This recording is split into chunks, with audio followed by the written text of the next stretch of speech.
Programang ito ay rated SPG, striktong patnubay at gabay ng magulang ang kailangan.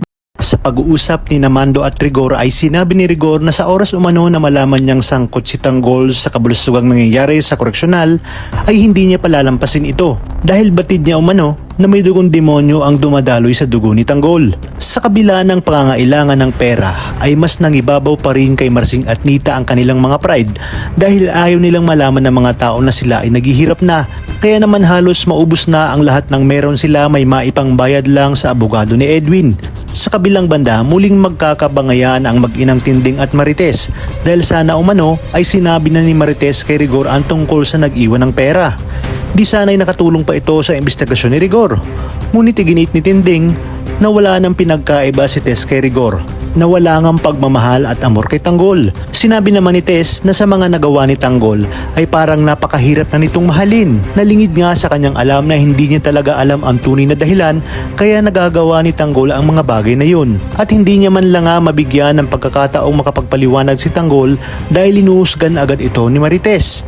Balak naman ni Rigor na puntahan ang natitirang miyembro ng Red Phoenix upang maipagdugtong-dugtong niya nga ang kanilang investigasyon. Tinawagan naman ni Severino si Ramon upang sabihin na talagang hindi nila makita si Monique sa anumang ospital at pati umano ang lalaking tumangay dito.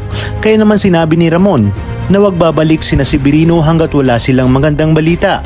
Tuwang-tuwa naman si David habang nakikita niyang nagpapakalugmok sa alak si Ramon dahil sa oras na bubagsak umano ito ay makukuha niya na ang lahat ng gusto niya. At ang mga dapat nating abangan ngayong Biyernes. Nakiusap na nga si Tanggol kay Chief Espinas na bigyan siya ng pagkakataong bumawi upang tapusin ang lahat ng Red Phoenix. Ngunit hindi siya pinagbigyan ni Espinas dahil alam niya umano ang takbo ng isip ni Tanggol.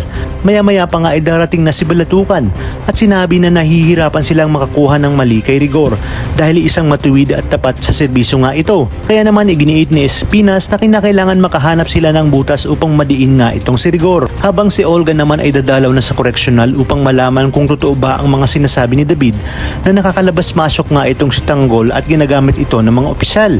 Kaya daw umano ayaw sa kanyang ibigay si Tanggol ni Balatukan.